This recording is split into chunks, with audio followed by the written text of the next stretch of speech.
qui peut expliquer que les citoyens d'une même nation, d'un même pays, originaires d'une région, puissent pourchasser leurs frères concitoyens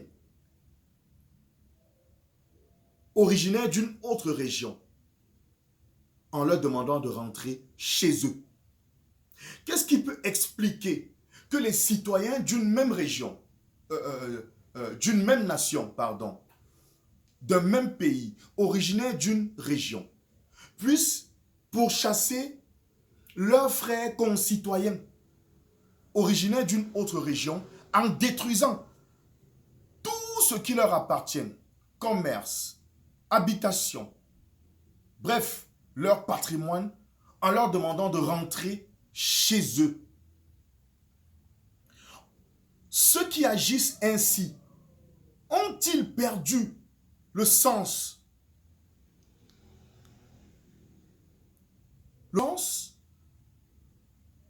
Savent-ils ce que c'est que la République? Ont-ils intégré que la République est au-dessus de nos villages? Ont-ils intégré que la République est au-dessus de nos intérêts égoïstes et personnels, ou personnels et égoïstes? Mesdames et messieurs, peuple du changement, recevez mes civilités les plus chaleureuses et conviviales.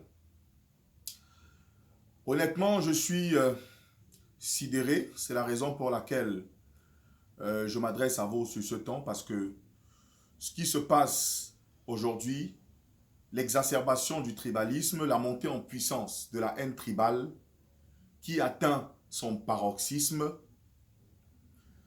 me dérange énormément. Et restez tranquille, restez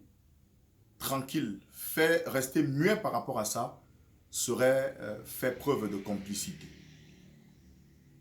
avec ceux qui sont à l'origine de cette pratique ignoble, ou alors de ces actes ignobles que pose certains Camerounais de mauvaise foi qui se retrouvent mis au centre, et même dans les médias haineux, ces médias qui attisent à longueur de journée la haine tribale sur les plateaux.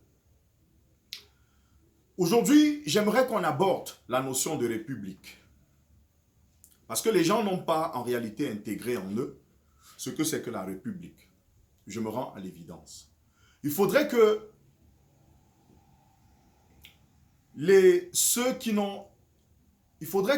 les tribalistes haineux intègrent que la République se réfère à une organisation politique où le peuple exerce le pouvoir directement ou par l'intermédiaire de ses représentants. Il faudrait aussi qu'ils sachent que dans beaucoup de pays, le terme peut impliquer des principes de liberté, d'égalité et de justice. Quand on parle de République, effectivement. Historiquement, il faudrait qu'ils sachent que la République a souvent été fondée sur la volonté de se libérer de l'oppression des monarchies, permettant ainsi une plus grande participation citoyenne dans les affaires de l'État. Il faut aussi que les tribalistes haineux intègrent que la République dans la pratique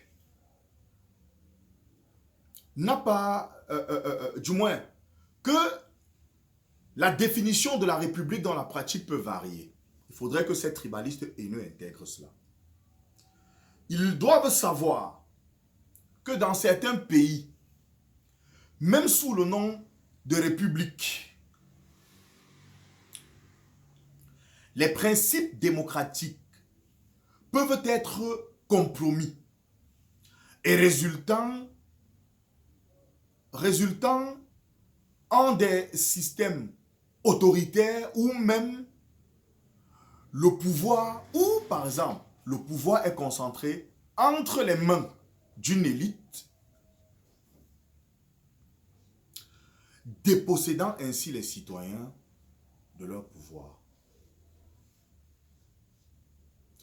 Je suis en train de partir d'une définition générale de la République pour démontrer ici que la République dépasse nos différences, nos tribalités. Vous avez beau aimer votre tribu, mais quand vous êtes en République, les actes que vous posez doivent d'abord être des actes citoyens. La République peut également être un concept contradictoire. Écoutez-moi très bien. La République peut également être un concept contradictoire au sein d'un pays divisé par des tensions tribales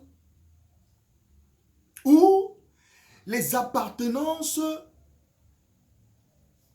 ethniques prennent le pas sur l'identité nationale, rendant difficile l'établissement d'une véritable unité républicaine. Je reprends. La République peut être également un concept contradictoire au sein d'un pays divisé par des tensions tribales où les appartenances ethniques prennent le pas sur l'identité nationale, rendant difficile l'établissement d'une véritable unité républicaine.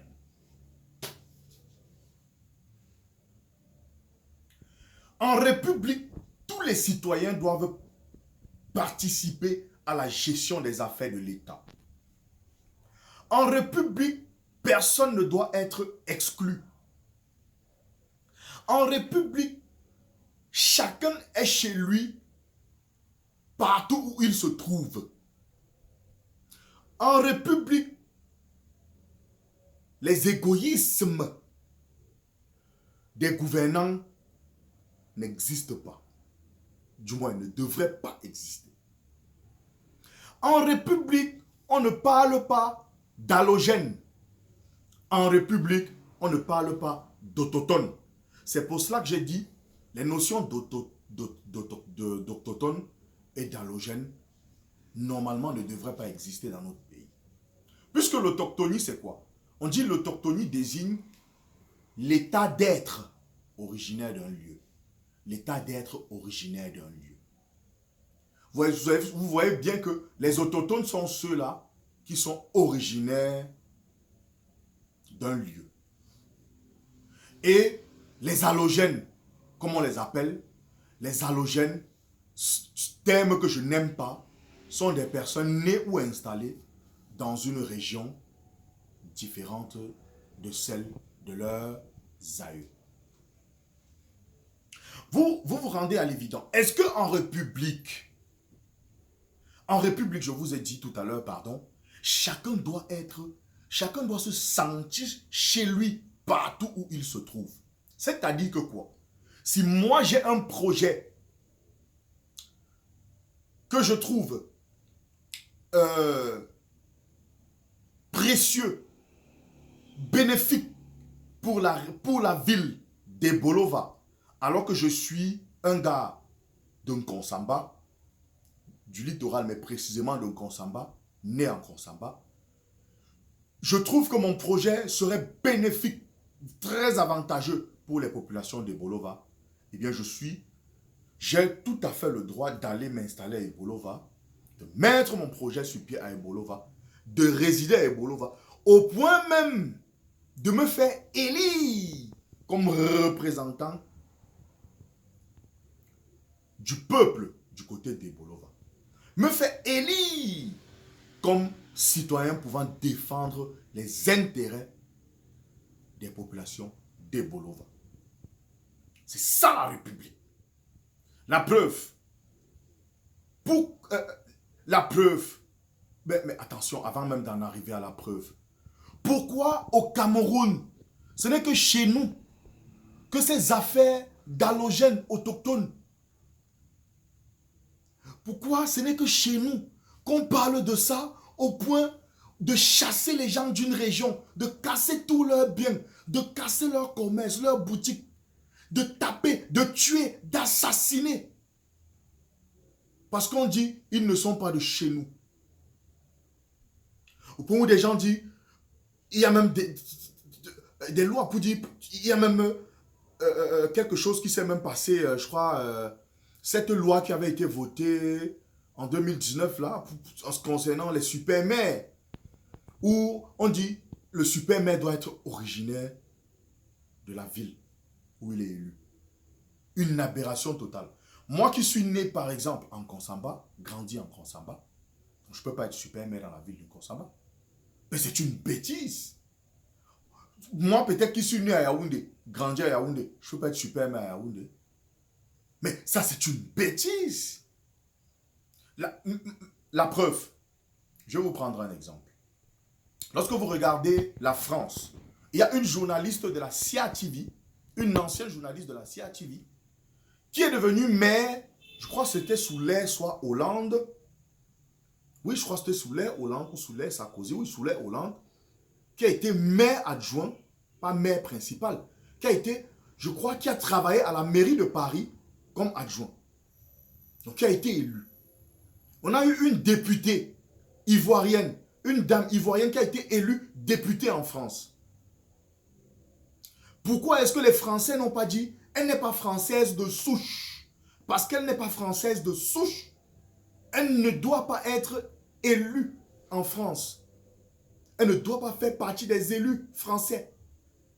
Pourquoi Macron a nommé, je crois sous le gouvernement d'Elisabeth Borne, ministre de l'Éducation, un immigré, un Sénégalais, c'est un étranger, un Sénégalais, un franco-sénégalais.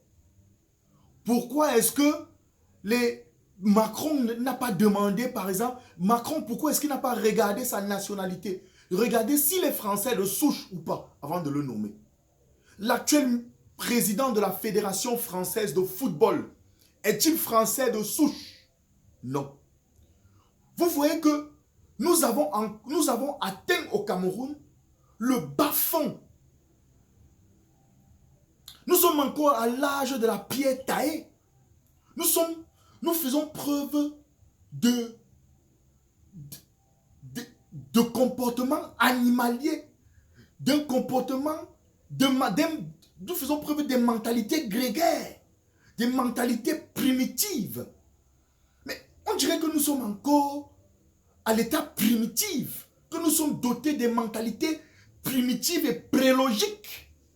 C'est-à-dire qu'on ne parvient même pas encore à distinguer, on ne connaît même pas encore ce que c'est que la logique. C'est-à-dire que nous sommes encore prélogiques. Nous sommes incapables de raisonner. Mais on dirait que nous sommes un peuple. Mais nous venons même d'où? C'est-à-dire que ces gens qui ont ces mentalités sortent d'où au 21e siècle avec ce genre d'attitude barbare? Cette attitude de barbare. On a eu des préfets en France, camerounais. Des maires dans certaines communes, dans certaines villes qui travaillent, sont camerounais. Mais attention, quel pays voulons-nous construire?